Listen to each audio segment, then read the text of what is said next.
ఎందుకని అంటే మహాత్మైనటువంటి వాళ్ళు ఆ జ్ఞాన బీజాన్ని తత్వాల రూపంలో ఇక్కడ చెప్పి వెళ్ళారు. తత్వ విచారణ చేసినప్పుడు మాత్రమే జ్ఞానం అనేది మనకు అర్థమవుతుంది. మనందరికీ పాడడం వస్తుంది, పాడటం ఇబ్బంది లేదు. రాగయుక్తంగా దాన్ని అందరికీ అందించే ప్రయత్నాన్ని చేయడం జరుగుతుంది. కానీ రాగయుక్తంతో పాడినంత మాత్రమే దాని అర్థమవుతుందా అంటే మనం పాడినటువంటి పాటకి విచారణ అనేది జరగకపోవడం వల్ల మన మనస్సులో దాని గురించినటువంటి ఆలోచన లేకుండా ఉన్నది.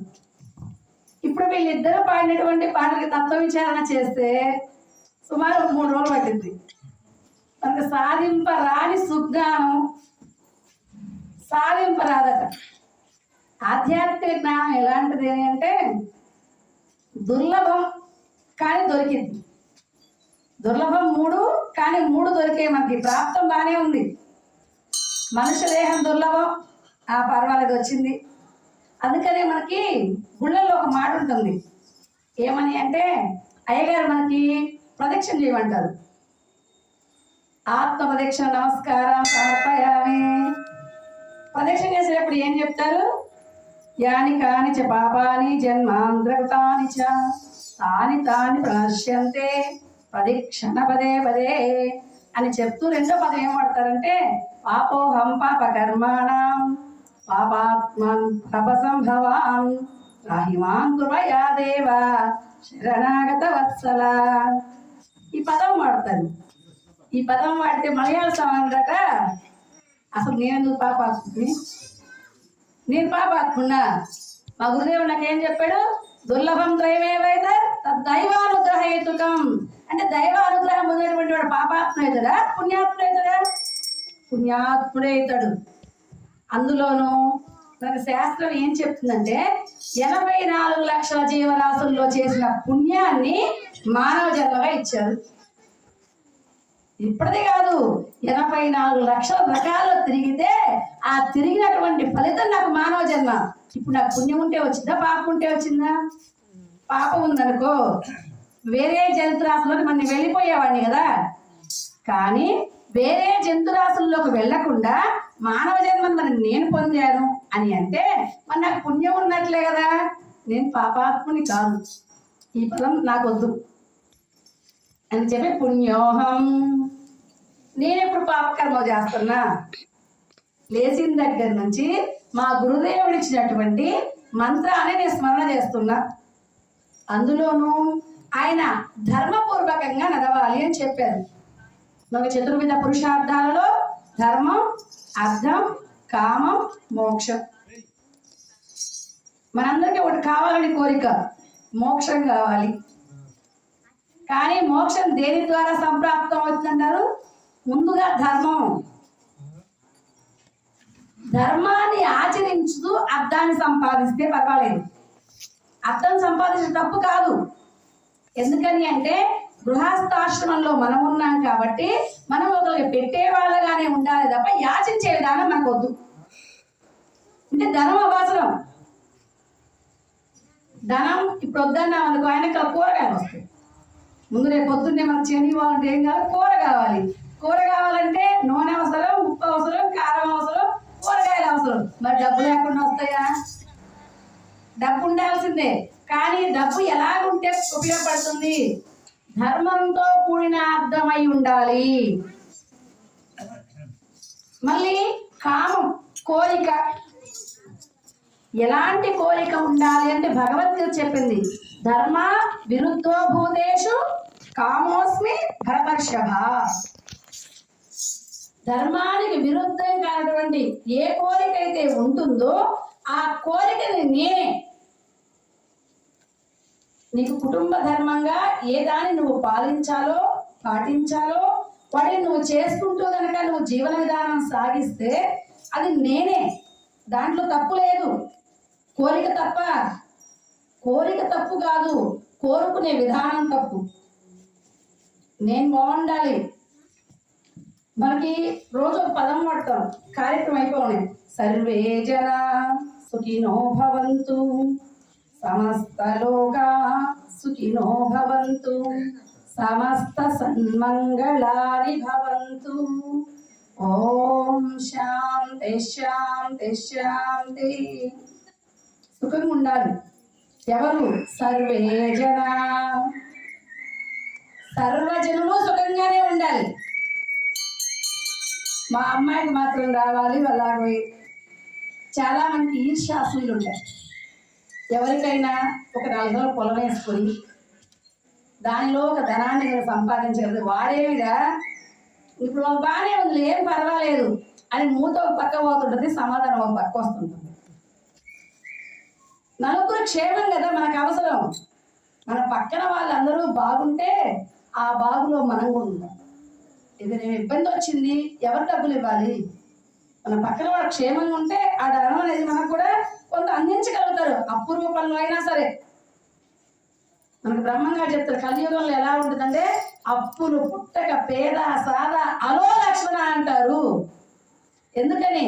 అప్పెగొట్టమే తప్పు కాదని అధికారంగా చెబుతారు. ఎందుకని? ధర్మగుణాలు నశించి తీసుకున్న డబ్బుని ఇచ్చేటువంటి సమయంలో ఇవాళ నీకు బుద్ధి లేకపోవడం, అలాంటి లేకపోవడం వల్ల పేదలకి ఇంత ఇబ్బంది అవుతుంది. ఇప్పుడు ఎక్కువ మామూలుగా ఉన్నారు, పెద్ద విశేషం కాదు. కానీ ఆ రోజు తెచ్చుకుంటారే, వాళ్ళని నమ్మి డబ్బులు ఇవ్వలేదు. వీడికి ఇస్తే ఏం పెట్టేస్తాడు, కానీ పెద్దోడికి ఇస్తే వాడు కోట్లే మాయం చేస్తాడు. ఎవరికి వచ్చింది ఇప్పుడు ఎగసాట్లు? ఒక్కడు వాడు చేస్తే ఈ పక్కన వాళ్ళకి వచ్చింది తిప్పలు. అందుకని మార్గంలో ధర్మం లేకపోవడం వల్ల నువ్వు ఒక తీసుకున్నావు, మనకి డబ్బు వడ్డీ తీసుకున్న తర్వాత వడ్డీని చూస్తే ఎవరికైనా భయమే. మనకే కాదు,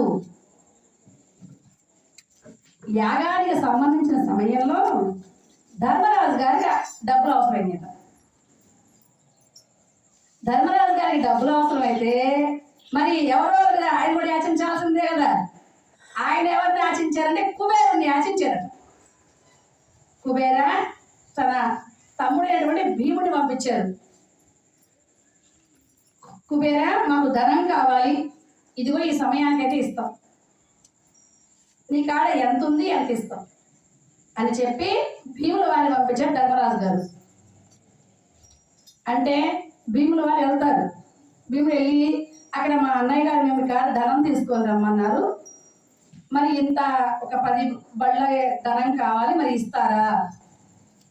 ఇవ్వడానికి నాకేమి ఇబ్బంది లేదు, ఇచ్చే నాటి సంతోషం. ఇప్పుడు తీసుకెళ్తున్నావు కదా, చాలా ఆనందంగా, ఎక్కడ దొరికితే ఆనందంగా తీసుకెళ్తున్నావు. ఇచ్చే నాటి సంతోషం తీసుకునే నాకాడ తీసుకెళ్తాను కదా, తీసుకెళ్ళి నాటి సంతోషం మళ్ళీ ఇచ్చేయడం నీకు ఉంటుందా? ఇది ఒక్కటి మీ అన్న మరి రాబో అని చెప్పారు. పాప ఈయన వెళ్ళాడు, అన్నయ్య డబ్బు తీసుకునే నాటి సంతోషం ఇచ్చే నాడు ఉంటుందా? ఇది ఒక్క మాట మాత్రం అడిగి రమ్మన్నాడు. డబ్బు అయితే ఉందట. ముమ్మాటికి తీసుకునే నాడి సంతోషం ఇచ్చేనాడు ఉండదు. ఆయనకి ఇష్టమైతే మనం కష్టమైతే బాదుకోమను, డబ్బులు అయితే ఇస్తాం గ్యారెంటీ, కానీ సంతోషం ఇవ్వమంటే మాత్రం అస్సలు లేదు. అంటే సరేలే అనిపోయి భీముడు అదే చెప్పాడు, మా అన్నయ్య ఇస్తానన్నాడు, కానీ తీసుకునే నాటి సంతోషం మాత్రం ఇచ్చేనాడు ఉండదట, నీ ఇష్టం అని చెప్పాడు.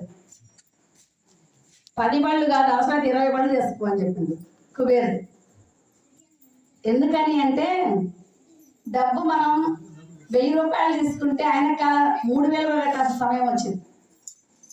మరి అప్పుడు కట్టాలంటే అయ్యో ఇంత తీసుకొస్తే ఎంత అయింది, ఇంత మనకి కాలాన్ని మర్చిపోయేటువంటి విధానం ఉన్నది. కానీ అది మరుగున పడి ఒకనాడు కట్టాల్సరికల్లా, అది వడ్డీతో వచ్చేసరికల్లా మనం ఒకదాన్ని నమ్మి కట్టాలి అనేటప్పటికీ బాధ అయింది. ఎందుకంటే ఇవ్వడం అయితే గ్యారంటీ, డబ్బు ఆయన వడ్డీతో సహా ఇవ్వకుండా అయితే ఉన్నాను, కానీ సంతోషం మాత్రం అని చెప్తే అప్పుడు దాచారు. అంటే ఎవరికైనా ధనం ఇటు అటు మార్పులు చేర్పులు అవసరమే, వద్దని చెప్పరా, కానీ ధర్మానికి విరుద్ధం కాకుండా అర్థం సంపాదించాలి, కోరిక కూడా మనం మాత్రమే బాగుండాలనే కోరిక, ఒకళ్ళు బాగుపడితే తట్టుకునేటువంటి ఈర్ష్య అసూయ ఉండకూడదు. ధర్మ, అర్థం, కామం అంటే కోరికలు కూడా ఇలా చేయగలిగితే మోక్షం అనేది నాకు దగ్గరలోనే ఉంటుంది. అందుకని మహాత్ములు ఏం చేస్తారు, పుణ్యకర్మలే చేస్తారు. మామూలుగా రోజు సాధన చేసుకోవడం, ఇంట్లో పని చేసుకోవడం, ఉండేటువంటి దానిలో ధర్మపూర్వకంగా నడయడం. అప్పుడు నాకేమవుతుంది, పుణ్యమే వచ్చింది. నేను చేసేది పుణ్యాత్మున్నే, పుణ్యకర్మలే సంపాదించాను, అప్పుడు నేనేమవుతాను, పుణ్యాత్మున్నే అవుతాను అని చెప్పి మలయాళ స్వామి ఆ పదాన్ని మార్చేశారు. పుణ్యోహం పుణ్యకర్మాణం పుణ్యాత్మాన్ పుణ్య సంభవాన్ రాహి మాం కృపయా దేవా రక్ష రక్షో జనార్దన. ఎన్ని పుణ్యాలు చేసినా కానీ నీ కృప అయితే కావాలి. ఎందుకని, పుణ్యంతో కూడిన జ్ఞానం నాకు అవసరం కాబట్టి. జ్ఞానం రావాలంటే నీ కరుణ ఉండాలి. అందుకనే దుర్లభమైనవి 3, మనుష్యత్వం వచ్చింది, ముముక్షత్వం కూడా వచ్చింది. అంటే ఎందుకు వచ్చాము, ఎలా నడుస్తున్నాం, ఏం చేస్తున్నాం అని తెలుసుకునే జ్ఞానం వచ్చింది. తరువాత ఆ జ్ఞానాన్ని సంపూర్తి చేసేటువంటి వారు మహనీయులు. వాళ్ళే సద్గురు రూపంలో దైవమే మన దగ్గరికి పంపిస్తుంది. ఆ గురువును ఆశ్రయించాము, 3 దొరికాయి కాబట్టి మనం విశేషమే. కానీ దీనితోనే పని పూర్తవుతుందా? మనకి రోజు పాడుకుంటారు కదా, వచ్చిన పని తెలియ బలినంది నరులారా వసుధలో నర జన్మ ఎత్తినందుకు. ఎత్తి ఏం చేస్తున్నావు, ఇచ్చవచ్చిన పనులు చేయొచ్చు ఇహ పరంబులు తెలియనేరక. రాదా పాట